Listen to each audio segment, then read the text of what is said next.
everyone. Welcome to episode 26 of our Natural Health and Astrology series, all about how the moon affects your emotions. And we're going to be talking today about this month's full moon. And before I hand over to our astrologer, Laurie Barnes, I'll just introduce myself. I'm Annabelle Fraser from Bella Be Free. I am a naturopath and a health coach, and I specialize in gut health in particular, and also very passionate about essential oils, which is what I will be talking about in this show.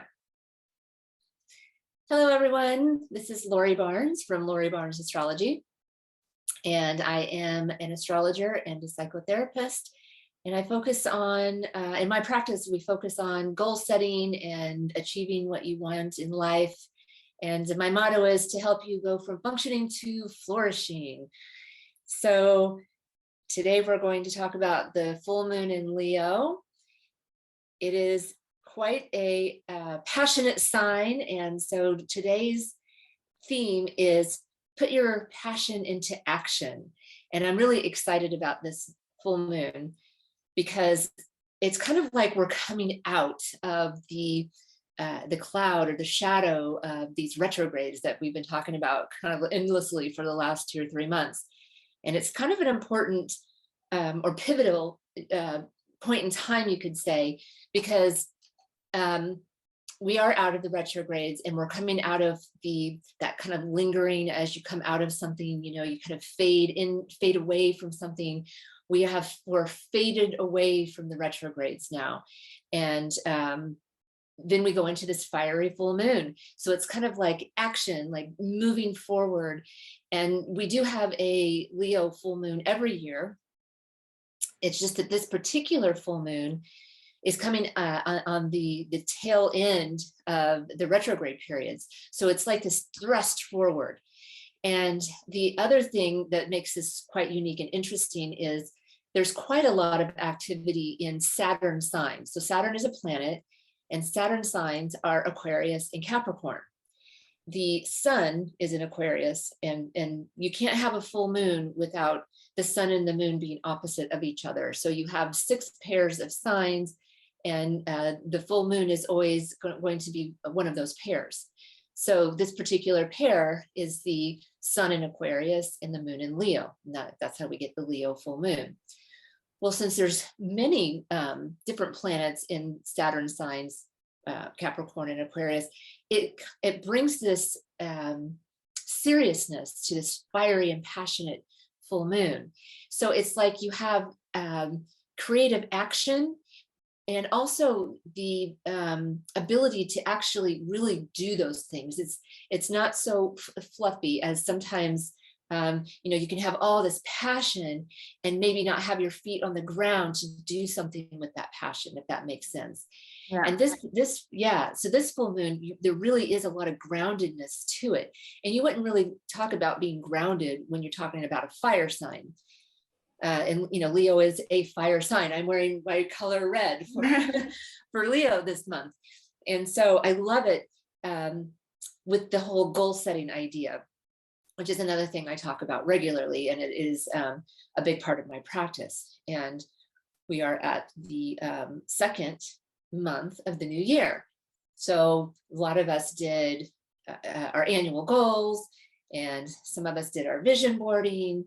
And hopefully there's some action planning that went with that goal setting, because when you have your goals, they're in the future, short-term goals and long-term goals, but then there's the right now and the next few weeks and the next month, and those are action plans and to-do lists, right? They take you towards your goals. And so what I'm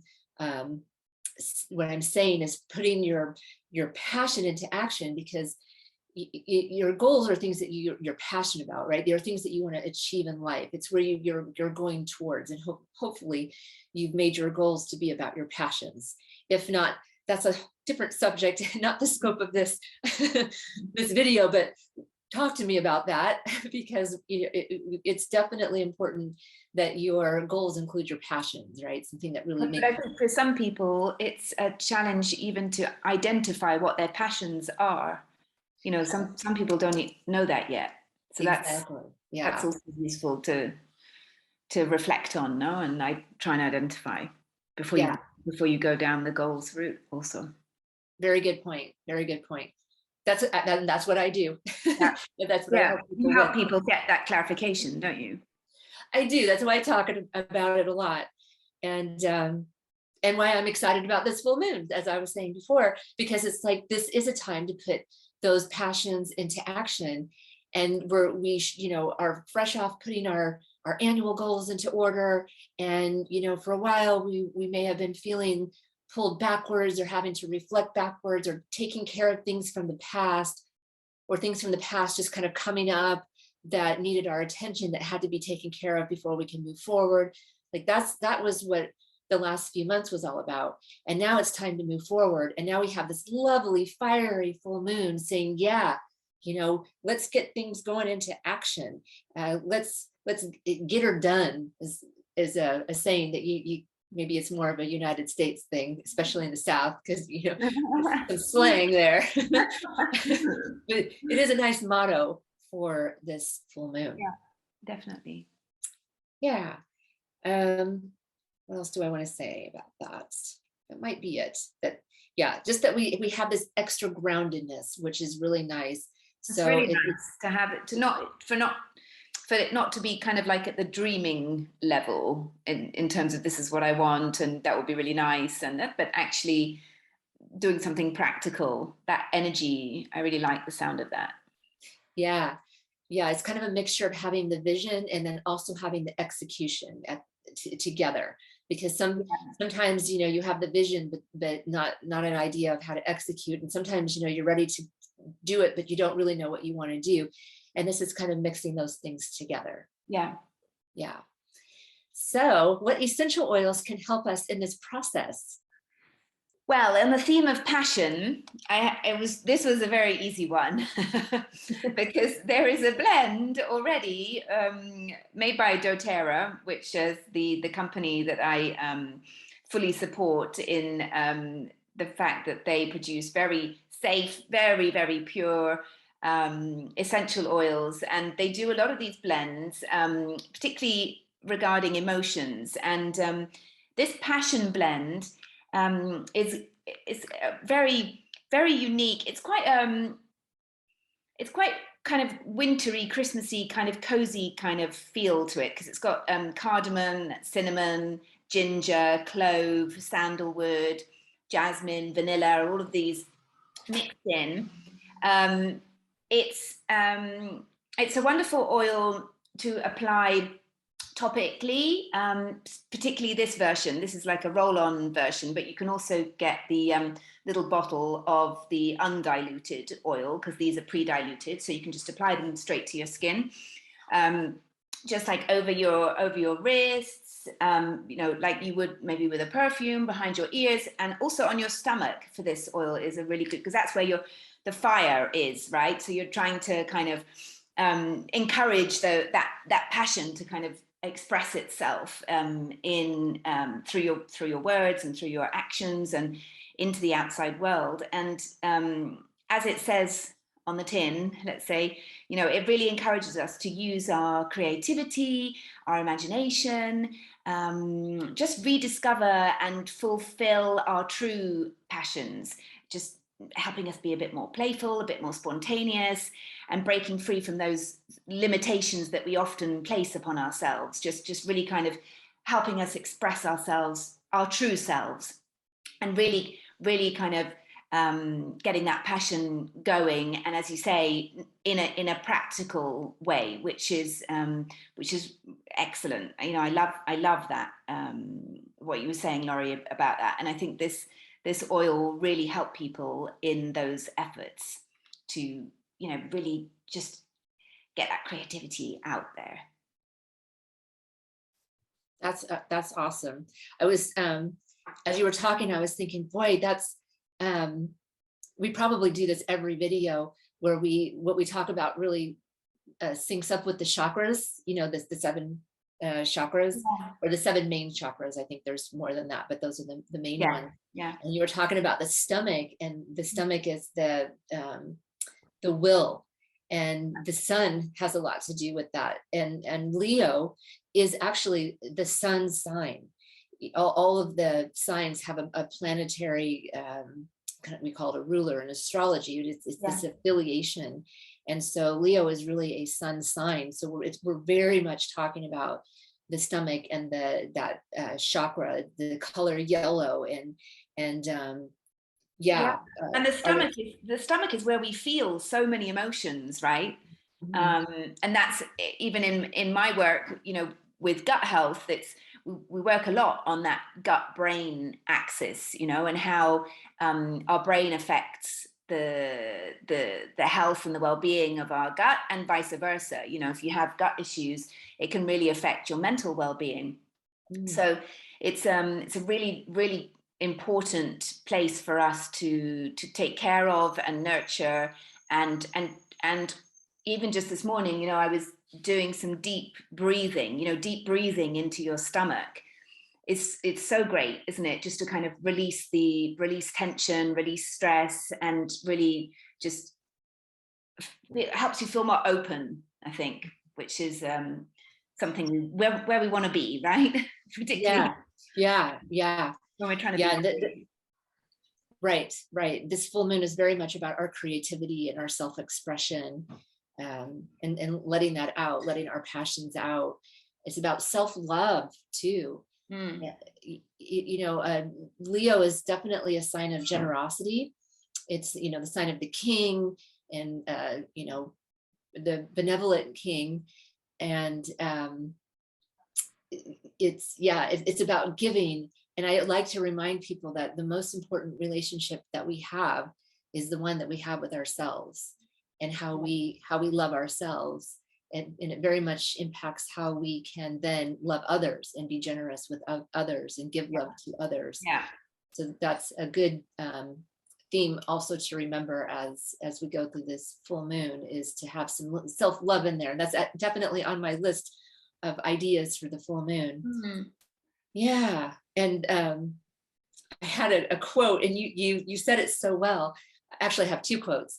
One is very simply, express yourself, from Madonna, a very well-known Leo, very well-known and successful Leo, who I think has really epitomized how to use creativity with action and like executing her vision. I mean, whether you like her or not, her music or her style or her messages, she is a very successful creative person. So I think that she definitely can represent this energy of this particular Leo full moon. The other inspirational quote that I had, I have written here, is from a dancer and choreographer. Her name is Martha Graham. And when I was looking for the quote, I had actually never heard of her before, because I don't really follow dance. But her quote just really fit this full moon so well that I really wanted to use it. So I'm going to read it to you. She says, "There is a vitality, a life force, an energy, a quickening that is translated through you and into action. And because there's only one of you in all time, this expression is unique. If you block it, it will never exist through any other medium and will be lost." I just found so beautiful. There's only one of us ever, ever, ever. And we need to let our light shine. That's so nice. I love that quote. Yes, me too. So I have some ideas for you to do on the full moon, and then some other ideas that you can take a little more time between the full moon and the new moon. Oh, I just realized I didn't give you that information. I'll do that now. The actual full moon is Wednesday, and it's going to be Wednesday in the United States and over here in Europe. And it will be in the morning on the west coast of the US, just before 8:56 a.m.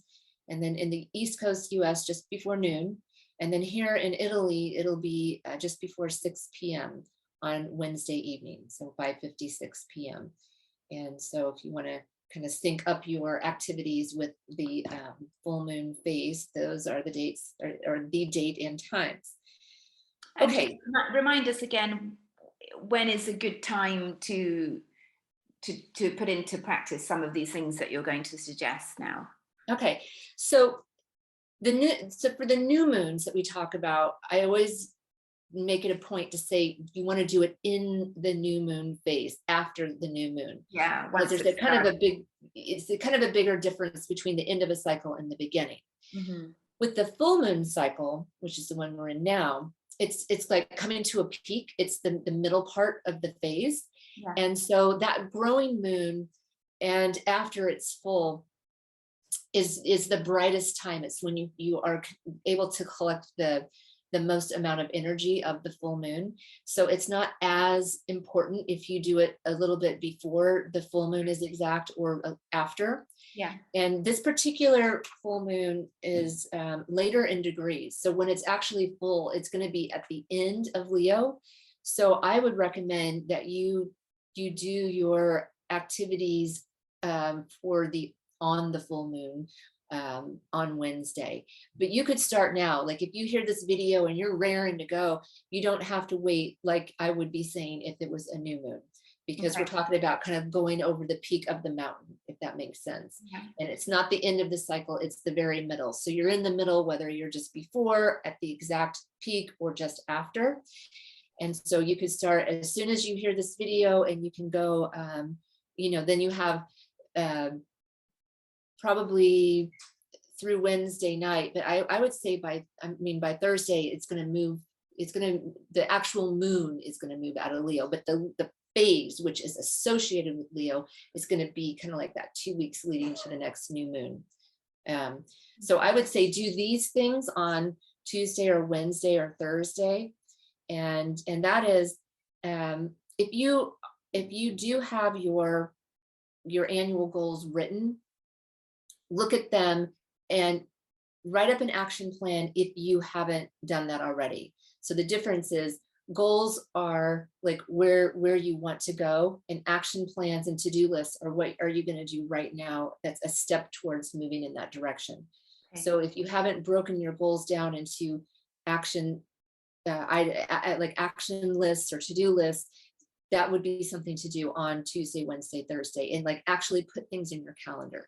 Actually write a to-do list. And this isn't where you are reaching that end point. It's like, what can I do this week that's going to get me there, or this month? And maybe you want to put some recurring events into your calendar that remind you that, every week you're going to do this to work towards that goal. Those are things to do. On the creative end, put on music you love, sing, dance, draw, paint, play an instrument if you're a musician. And those are really easy things to identify for creativity. Everyone's creative in some way. So if you're not artistic in any way and you're like, oh, none of those things work for me, think about where you are creative. Are you a creative problem solver? Are you a creative cook?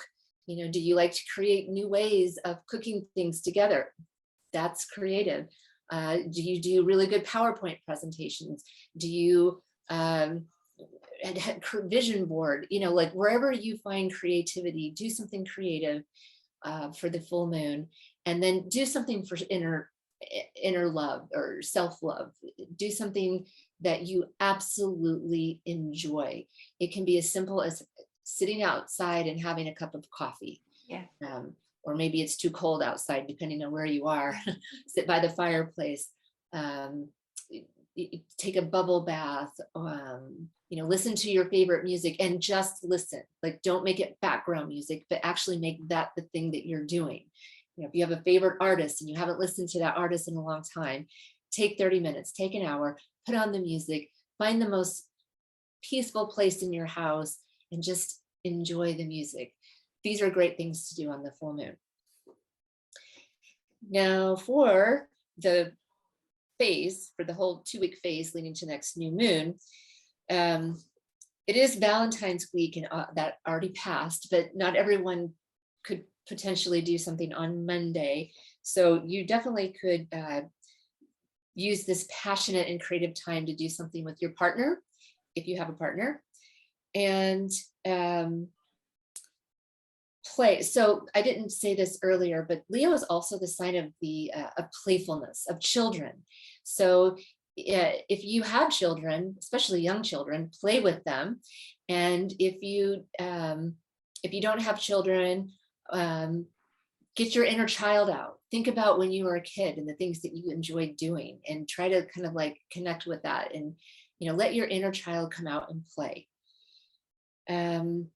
I think I mentioned before that Leo is the sign of generosity. So over the next 2 weeks, I would really recommend being intentional about being generous. Just try to be generous when, not to say that you maybe aren't always generous, but it's kind of being more intentional and purposeful for bringing out the generosity and giving a little more. And that doesn't have to be giving money to someone. It can be giving a compliment. It can be recognizing that someone's in the kind of space and maybe they're not noticing, and so you say something kind to them, or you just say, here, go in front of me. Have you ever been at the supermarket and had like a cart full of stuff, and then the person behind you has 2 things, and you look at that and you say, go in front of me? It's that kind of stuff, that kind of generosity. So I have more things, and as usual, I have a longer list, and I'll put it on the blog, and I will link to the blog below the video so you can go see some of my other suggestions. And I also have journaling prompts that you could use if you wanted to write a little more at this. I have a question, Laurie.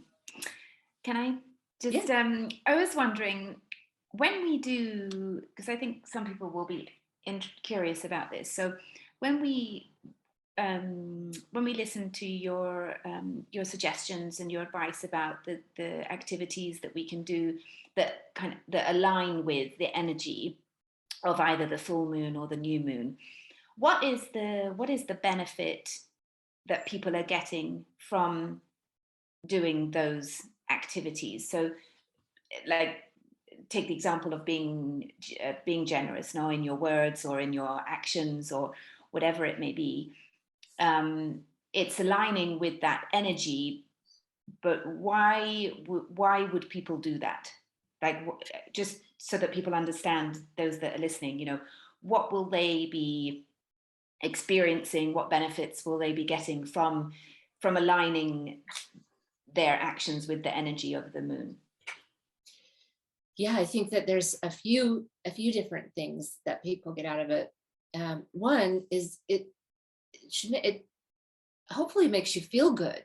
Hopefully makes you feel better. It directs you to how to proactively do something that's in sync with nature and in sync with rhythm and in sync with the cycles of life. I talk about in my practice a lot, and I don't know if I've mentioned it on a video. I'm kind of aware of my repeating record stuff, but it's the linear living versus cyclical living, right? And that we live in cycles, and Western culture has really taken on the stance of you're always moving forward, you're always doing better, you're always getting one step further in one particular direction, which is up or better. And most people don't experience life that way. And so there's this kind of disconnect with what we think we're supposed to be doing and how life actually unfolds, which is cyclical. We go in cycles. Sometimes things go really well, and then they don't tend to stay that way. They tend to taper off, and then they move on to the next phase. And it's more like a spiral upward, because you're not just going in circles, right? We kind of go around and up like a spiral staircase. So things don't stay constant. It's not that it's always better. Oftentimes we zigzag towards the future. Mm-hmm. And it's allowing ourselves to notice that and to be in rhythm with that. And that's what I like about the cycles of the moon, because it's a doorway to practically practice doing this cyclical living, because we do talk about how things can be sometimes more difficult or more easy, more action oriented, or more reflecting backwards.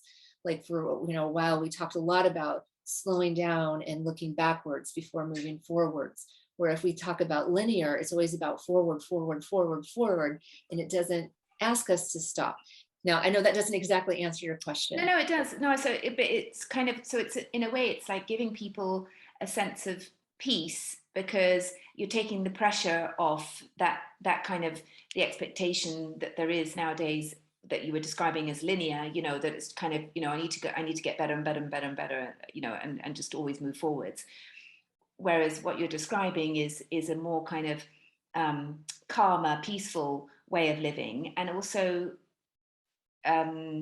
less overwhelming, because it's, if you're giving these directions with the full moon or with the new moon, I think it helps people know or identify what they can focus on just for these couple of weeks, rather than trying to be everything to everybody and to themselves. Would that be right? Yeah, and people are very busy and very consumed by just living. And it's, you know, if you have kids, that's just a whole other layer of busyness. And so oftentimes we don't have enough time left over to do self-care. And when we do, we don't necessarily know what to do. So I think that these videos do kind of help people say, okay, here's what you can do. And, you know, here's a list of different things you can do. Pick one, pick two, and do that. And then you don't have to really spend the time researching it and trying to figure it out. No, you can just think, okay, now's a good time to, you know, focus on my passion, or be a little bit more creative. And I think it does give people that focus, like you say. Just, we don't, you know, one or two things, that's enough, you know, for us to kind of think about, I think, with all the things that we have to do in our daily lives. So I think definitely from this video, people will remember, you know, passion, that just the word passion, you know, that's even, you know, on the essential oil we talked about. And from my point of view, I think that really helps, just to have like one or two words that you go away and you just a bit more top of mind. So maybe when you go home from work tonight, you know, you do prioritize a bath in the evening, you know, instead of spending hours cleaning the kitchen or something. Right. I'm going to put my passion into action. And you know, that might be that I only get 30 minutes to listen to my favorite artist. But hey, that's 30 minutes listening to your artist that maybe you wouldn't have done. And that can change your mood. It can lift you up, and you can have some creative idea that comes out of that, and it can just alter. I have a question for you. Okay. The essential oils that are in the passion blend, would you mind listing those again, just so we can kind of think about all the different flavors? So we have, there's cardamom, there is cinnamon, there is vanilla, there is jasmine. I can actually, should I write them in the comments? That would be nice. In case someone, you know, can't get a hold of the blend and maybe wants to use one of the oils that they might have on hand, and they can see, oh, I have jasmine, so I mean, the ginger, the clove, the sandalwood, obviously, these are all oils that exist separately, for sure, and they each have, you know, used individually, they each have their own mental and physical benefits. I'll list them in the comments in case people are interested. Thank you. And then they can also contact you if they want to get this blend, and you can get it shipped to them anywhere in the world. Is that right? Yeah. That's so right. Cool. Okay, very good. Well, I hope everybody has a wonderful Leo full moon coming this Wednesday. Looking forward to it. It's a fun one. Cool. And then we'll be back for the new moon that will be in Pisces. It'll be March the 2nd, and we'll have a video out just around or just before that date. Thanks, Laurie. Thank you. Everyone. Bye. Bye.